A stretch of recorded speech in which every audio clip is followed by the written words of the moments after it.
Hello बच्चों, welcome to Rajeshwari Chauhan classes. Today we will see letter writing of Marathi. तो Marathi subject का letter writing है। अनौपचारिक पत्र हम देखेंगे। अनौपचारिक पत्र मतलब क्या होता है? इनफॉर्मल लेटर जो हम अपने अंकल आंटी पेरेंट्स भाई बहन ऐसे फ्रेंड्स इन्हें लिखते हैं, तो इसे हम अनौपचारिक पत्र कहते हैं। तो पत्र लेखन अनौपचारिक पत्र अनौपचारिका पत्र लेखन। पत्र लेखनाचे प्रमुख विभाग। अभी पत्र लेखन जब लिखना है तो उसमें मेन क्या क्या होता है? तो उसमें सबसे पहले हम लिखते हैं पत्र लिखणाऱ्याचा पत्ता व दिनांक, मतलब जो लेटर लिख रहे हैं उनका एड्रेस होगा और फिर होगा डेट। उसके बाद मायना। मायना में क्या होता है? तुम्हारा पत्र मिला, तुम कैसे हो, ये सब हम जो स्टार्टिंग में लिखते हैं उसे कहते हैं मायना। मायना होने के बाद हमारा मेन पार्ट आता है, दैट इज मुख्य मजकूर, मतलब जो हमें लेटर का सब्जेक्ट दिया जाता है। ठीक है, जैसे एग्जाम में हमें सब्जेक्ट मिलते हैं तो सब्जेक्ट्स को हम क्या करते हैं? डिस्क्राइब करके पूरा स्टोरी लिखते हैं। स्टोरी मतलब जो लेटर लिखते हैं, तो जो मुख्य मजकूर है वहां पर वो आएगा। उसके बाद समारोप आणि स्वाक्षरी। समारोप मतलब क्या होगा? तो ठीक है, मेरा आप सबको आशा प्रणाम कहना, छोटी भाई बहन है उसको मेरा प्रणाम देना, प्यार देना, चाचा चाची को मेरा प्रणाम, ये सब जो हम लिखते हैं तो ये क्या हो गया? दैट इज कॉल्ड एज समारोप। एंड स्वाक्षरी। स्वाक्षरी मतलब क्या है? स्वाक्षरी म्हणजे तुम्ही सही करता। सही म्हणजे जो हम सिग्नेचर करते हैं या अपना नाम लिखते हैं, ठीक है, वो आ जाएगा यहाँ पर। तो ज्याला पत्र पाठवायचे त्याचा पत्ता पिन कोड सह। तो जिसे हम पत्र लिख रहे हैं तो उनका एड्रेस हम नीचे लिखेंगे और फिर क्या लिखेंगे? Pin code. पिन कोड हर एक जगह का पिन कोड होता है, तो पिन कोड हमें लिखना पड़ता है इसमें। पत्र लेखनाचे मायने।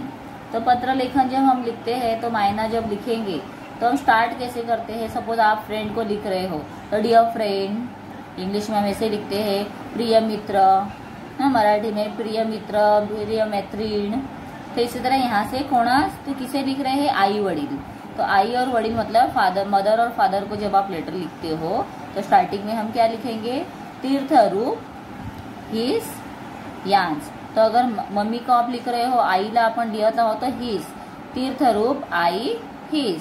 फिर उसके बाद फादर को लिख रहे हो तो क्या लिखेंगे? तीर्थ रूप वडील यांस। साष्टांग नमस्कार विनंती विशेष। उसके बाद पत्र के एंड में हम क्या लिखेंगे? तुझा, तुमचा, तुझी, तुमची। अगर आप बॉय हो लिख रहे हो लेटर तो आप क्या लिखोगे मम्मी को? तो तुझा मुलगा, क्योंकि मम्मी से हम क्या जो एकेरी भाषा में बात करते हैं। आप कैसी, आई कशी आहेस, काय करते, इस तरह से मराठी में हम बात करते हैं। और पिताजी से हम कैसे बात करते हैं? तुम्ही काय करता, तुम्ही कशी आहात, मतलब हम मम्मी को एज अ फ्रेंड के जैसे बात करते हैं और फादर को हम बड़ों के जैसा रिस्पेक्ट देकर बोलते हैं। ठीक है, इसीलिए तुझा। तर आईला आपण म्हणू तुझा, मग मुलगा आहे तर मुलगा, तुझा मुलगा, मग नाव लिहा, तुमचा मुलगा, आणि मुलगी आहात तुम्ही, सपोज गर्ल आहात तर तुम्ही काय लिहिणार? तुझी मुलगी, तुमची मुलगी। ठीक आहे, त्यानंतर वडील मंडळीस। आता वडील मंडळी म्हणजे याच्यामध्ये कोण कोण आलं? काका, मामा, काकी, हे कोणीही असू शकतात, किंवा तुमचे कोणीही दुसरे एखादे शिक्षक आहेत त्यांना तुम्ही लिहिणार। पण शिक्षकांसाठी आपण गुरुवर्य लिहितो, आणि काका काकी मामा मामी, त्यानंतर अजून कोणीही तुमच्या घरातले मोठे व्यक्ती आहेत, एल्डर्स जो है अपने घर के बड़े लोग, उन्हें हम क्या लिखते हैं? तीर्थ स्वरूप। इथे आहे तीर्थ रूप, मतलब हम डायरेक्ट उन्हें तीर्थ रूप कहेंगे, लेकिन इन्हें कहेंगे तीर्थ स्वरूप यांना। तीर्थ स्वरूप काका यांना। तो जो आप जिसे लिख रहे हो ये डॉट डॉट में उनका आप उन्हें कैसे बुलाते हो वो लिखेंगे। तीर्थरूप काकी यांना, तीर्थरूप मामा यांना, इस तरह से हमें लिखना है। त्याच्यानंतर बघा इथे साष्टांग नमस्कार विनंती विशेष, हे आपण दोन्हीमध्ये सेम लिहिणार आहोत।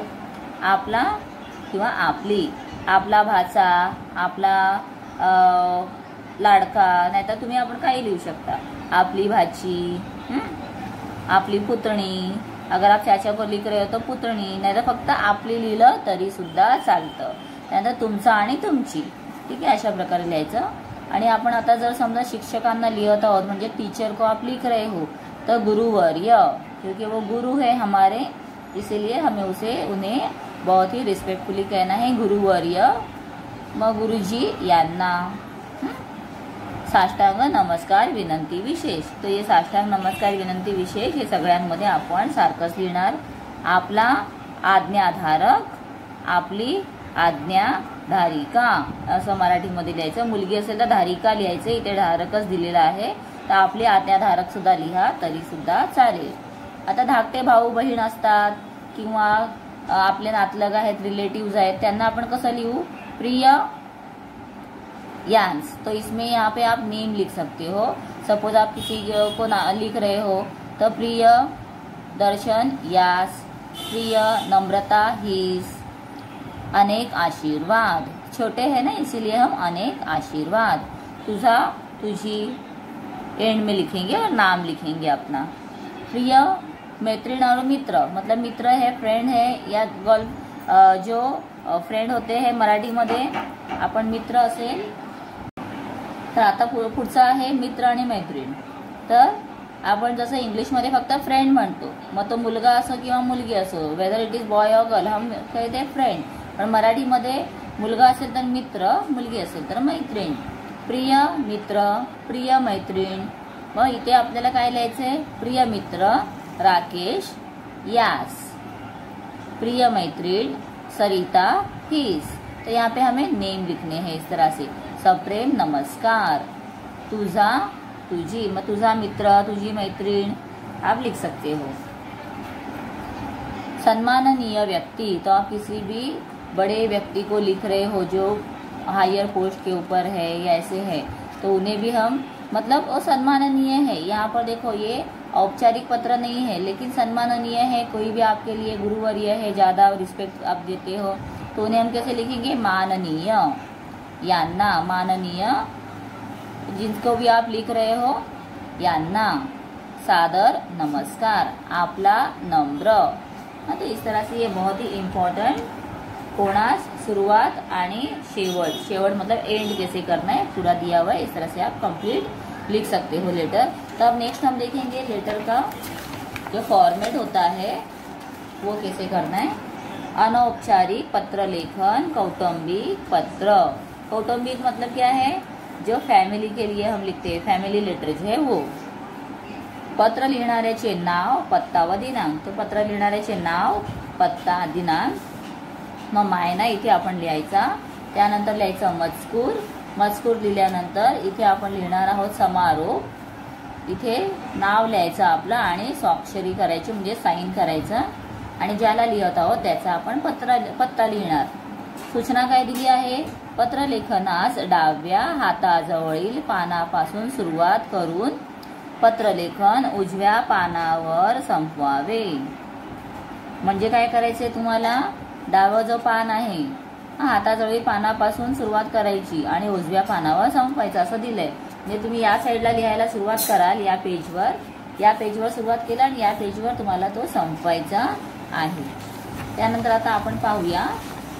एक आपल्याला इथे लेटर दिलेला आहे, ते मी व्यवस्थित तुम्हाला वाचून दाखवते म्हणजे तुम्हाला व्यवस्थित कळेल.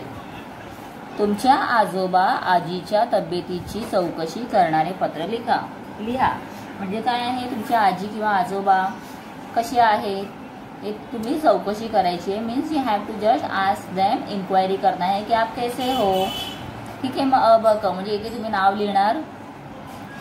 326 मयूर सोसायटी, जन हे है जन मतलब जनरल अरुण कुमार वैद्य मार्ग, गोरेगाव पूर्व, मुंबई. पिनकोड क्रमांक 400063. दिनांक 18 ऑगस्ट 2020.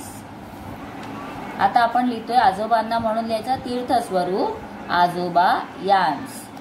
आई वडिलांना लिहिताना तीर्थरूप लिहितो, पण इथे आजोबा आहेत म्हणून तीर्थस्वरूप आजोबा यांस. मग कॉमा द्यायचा, हे विसरायचं नाही.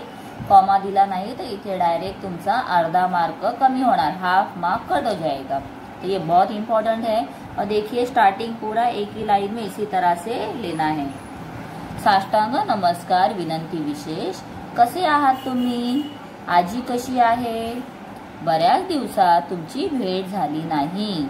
तुमच्या आठवणीशिवाय माझा एकही दिवस जात नहीं. देखो तो ये मायना है, इसमें हम लिखेंगे आप कैसे हो, फिर नानी कैसी है, हाँ वो हमने पूछ लिया. उसके बाद हम बोलेंगे कि बहुत दिनों से हमें मिलना नहीं हुआ है और आपकी याद तो मुझे हर दिन आती है. ऐसे हमें शुरुआत करनी है. फिर हमें मेन क्या हमारा है लेटर, तब्येतीची चौकशी. तो यहाँ पर अभी हम वो उसे कंटिन्यू करेंगे. तो ये मेन आपला काय आहे, मजकूर आहे. या वर्षी मे महिन्याच्या सुट्टीत गावी येता आले नाही, त्यामुळे तुमच्या बरोबर वेळ घालवता आला नाही. तुमच्या बरोबर आमराईत जाऊन आंबे खाण्याची मौज काही वेगळीच असते. आमराई मतलब जहाँ पर सिर्फ आम के झाड़ होते हैं, आम के पेड़ होते हैं, उसे आमराई कहते हैं. तो क्या कह रहा है कि आपके साथ में ये साल छुट्टी में मुझे आने नहीं मिला, तो आपके साथ जो हम आमराई में जाते हैं तो बहुत मजा आती है. शिवाय नदीवर फिरायला जाणे, रात्रीच्या वेळी तुमच्याशी गप्पा मारणे, दिवस कसा जातो ते समझतच नहीं. मला तुमची खूप आठवण येते. तो ये उसने यहाँ पर अपने जो दादाजी है उनको सब यहाँ पर बताया है कि उसे क्या लगता है उनके बारे में. त्यानंतर दिला आहे तीर्थस्वरूप आजीला साष्टांग नमस्कार. ती तब्येतीची काळजी घेते ना, तिला औषधे वेळेवर घ्यायला सांगा. तब्येतीची काळजी घ्या, घरातच सुरक्षित राहा, पत्राचे उत्तर पाठवा. ठीक है, क्योंकि अभी देखो कोरोना चल रहा है, इसीलिए यहाँ पर ये लड़का भी बहुत ही फिक्र करके अपने दादाजी से कह रहा है कि आप ध्यान रखो. अपने ग्रैंडपा से कह रहा है आप ध्यान रखो अपना, बाहर ज़्यादा निकलना नहीं है और दवाइयाँ टाइम से लेने के लिए ग्रैंडमा को भी कहने के लिए वो कह रहा है. ठीक है, त्याच्यानंतर आपण इथे करूया समारोप. कळावे, तो ये देखो फुल स्टॉप हो गया है, फिर कळावे लिखना है और डॉट देना है, दैट इज वेरी इंपॉर्टेंट. उसके बाद तुमची नात, फिर से फुल कॉमा करना है. अब क म्हणजे तुमचं नाव पुन्हा लिहायचं, वरती एक वेळा लिहिलं, पुन्हा नाव लिहायचं आणि त्यानंतर मग आता गावचा पत्ता लिहायचा, ज्यांना पत्र लिहितोय त्यांचा पत्ता. मनोहर Gajanan Patil 501 Datta Niwas, post Devpur, taluka Sawantwadi, pin code क्रमांक 416510. तर तुम्ही इथे कोणताही पत्ता, असं नाही की तुम्हाला एड्रेस परफेक्ट यायला हवा. तो एनी एड्रेस जो आप लोगों को लगता है कि ये एड्रेस के जैसे है तो आप खुद से ही लिख सकते हो. और कभी भी अपना खुद का परफेक्ट एड्रेस जो है लिखना नहीं है. ठीक है, कभी भी अपना एड्रेस कोई भी लेटर में लिख कर देना नहीं है. कोई भी दूसरा एड्रेस आप लोग लिख सकते हो. ठीक है, तो देखिए ये लेटर राइटिंग कंप्लीट हो गई है. यहाँ पर और एक लेटर का सब्जेक्ट दिया हुआ है, दैट इज मित्राला मैत्रिणीला वाढदिवसाच्या शुभेच्छा देणारे पत्र. तो ये एक मैंने टॉपिक दिया है आप लोगों को, ये टॉपिक के ऊपर आप एक लेटर लिखो, क्योंकि ये बहुत इम्पोर्टेंट टॉपिक है, 5 मार्क्स के लिए आता है. तो दोनों टॉपिक बहुत इम्पोर्टेंट है. तो ये आप लोग इसका लेटर लिखो. और अगर आप लोगों को खुद से प्रॉब्लम हो रही है तो मुझे कमेंट करके ज़रूर बताओ, तो मैं लेटर लिखकर आप लोगों को नेक्स्ट वीडियो में अपलोड कर दूँगी. ठीक है, बाय.